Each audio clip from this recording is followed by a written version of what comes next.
sing mah nggak ada harganya. Dunia ini kalau ada harga sesayap nyamuk saja, orang-orang yang ingkar kepada Allah tidak dikasih minum walaupun seteguk.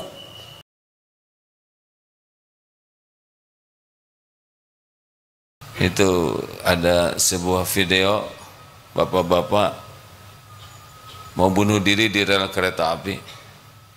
Lagi nunggu kereta mau lewat, dia mau loncat. Udah siap-siap. Ternyata ada kakek-kakek yang lebih tua jatuh. Dia jadi loncat, nolong kakek itu. Pas giliran selamat si kakek itu, pas dia lagi nunggu-nunggu kereta mau bunuh diri, dia ditolong oleh yang lain, gagal aja. Ini kalau belum waktunya nggak bisa mati, tidak bisa mati. Kita ini kan ciptaan Allah, milik Allah, yang hidupin kita Allah, yang mematikan kita Allah. Walaupun semua orang menginginkan kita mati, kalau Allah tidak menginginkan kita mati, pasti nggak mati kita. Harus sampai keyakinan seperti itu. Penguasa tunggal total atas segala-galanya adalah Allah. Makhluk hanya jadi jalan saja, jalan nikmat dan jalan musibah. Jangan bersandar kepada makhluk. Nah, inilah nikmat besar. Kalau kita ditakdirkan bisa patuh, jasadnya ya apa yang disunahkan Nabi kita lakukan, dan hati bulat, Allahus Samad, tidak ada celah untuk bersandar kecuali ke Allah. Waduh, itu nikmat tiada tara.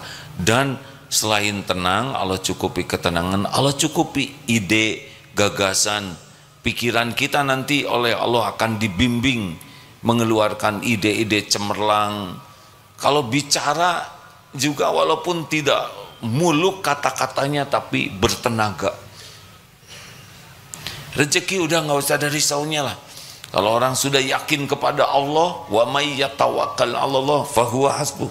Allah tahu keperluan kita, lebih tahu dari kita sendiri. Gak usah rewel. Kita ikhtiar sempurnakan, bukan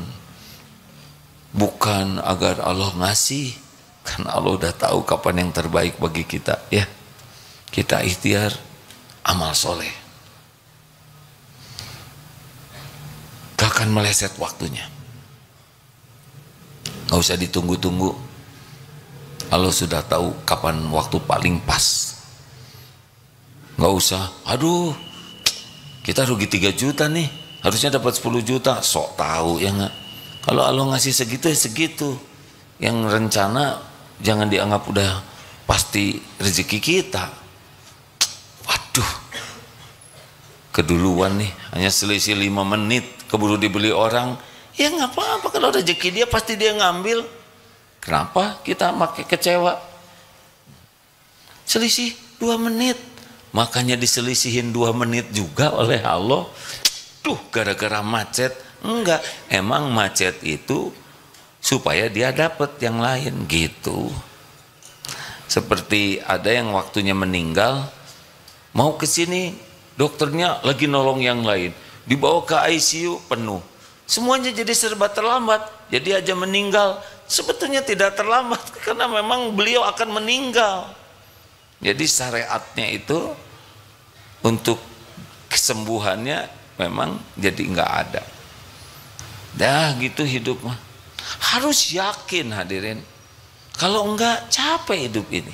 Gelisah, stres, was-was, cemas, iri, dengki, lihat yang lain, takut nggak kebagian, nggak rela orang dapat nikmat, puas orang dapat musibah. Apa-apaan hidup beginian? Apa-apaan? Allah ngebagikan rezeki sesuka Allah, kita ikut bahagia aja. Kalau saudara kita dinaikin pangkatnya, dikasih gelar, dikasih rezeki, tinggal bahagia. Kenapa jadi dengki? Aneh. Allah yang membagi, kita yang uring-uringan. Halo? Makanya si dengki atau dengki men atau dengki lady, horor hidupnya. Jelek aja pikiran tuh. Itu umroh, bagaimana mungkin dia umroh? Dia bete gitu juga nggak ada yang ngongkosin tetep ya. alhamdulillah. Walaupun dia blow on tetap umroh. Nah, nyebut blow on itu dengki juga. Nggak ribet hidup ini. Gimana nih kalau kita udah pasrah, ternyata yang terjadi yang nggak cocok dengan keinginan kita, ternyata yang terjadi yang sebaliknya dari harapan. Ya nggak apa-apa, sesuka Allah aja. Kita mau dibangkrutin, ya nggak apa-apa. Pasti kalau sudah pasrah itu yang terbaik bagi Allah. Gimana nanti batin saya menghadapi sepahit itu? Nanti batin kita dibuka oleh Allah, jadi ngerti hikmah di balik kejadian, hilang penderitaannya. Kalau kita udah mengerti hikmah, hilang penderitaan tuh.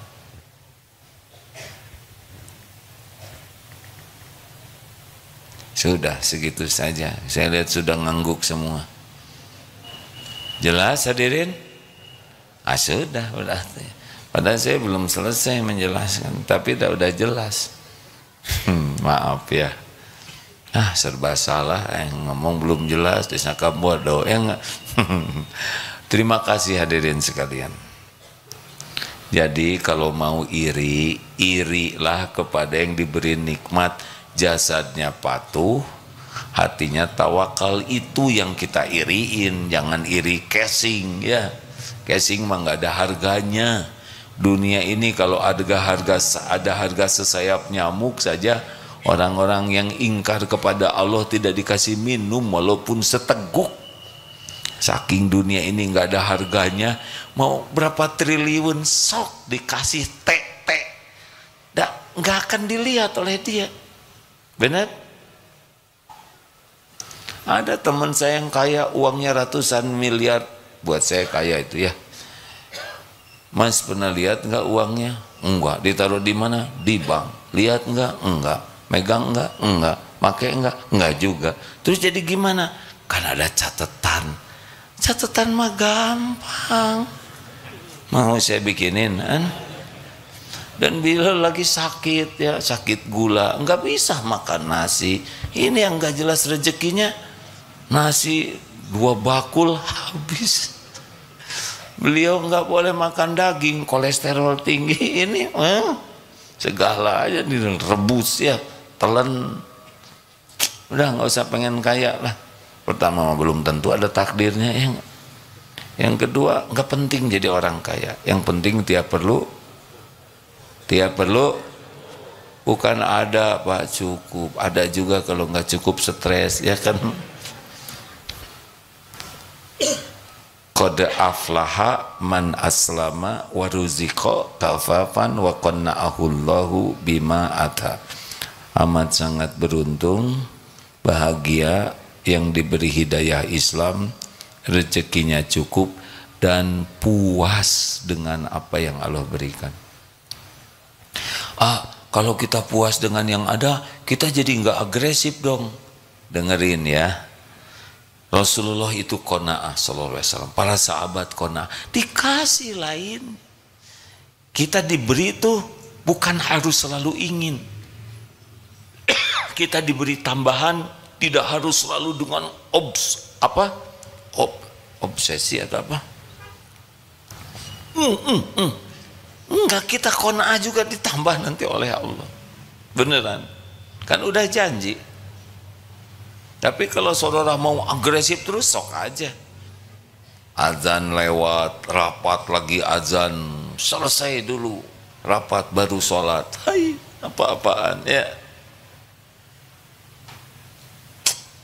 Dunia, kita lakukan yang terbaik. Cuma buat jadi amal soleh saja. Dikasih, alhamdulillah, amal soleh, syukur. Ditahan, sabar, amal soleh. Diambil oleh Allah rezekinya, ridho, amal soleh. Nah gitu aja. Gimana besok? Besok saudara belum tentu hidup. Itu aja jawabannya. Bolehkah kita melakukan perencanaan untuk besok? Bagus. Bolehkah kita mengadakan persiapan yang matang untuk besok? Harus. Udah gitu doa yang banyak. tapi besok belum tentu ada buat kita. Ya, niat jadi amal soleh, perencanaan gitu hadirin, nggak usah pakai stres. Setuju? Ya sudah setuju. Terima kasih. Ada pertanyaan? Silakan. Gitu dong, jangan suka nyusahin ya.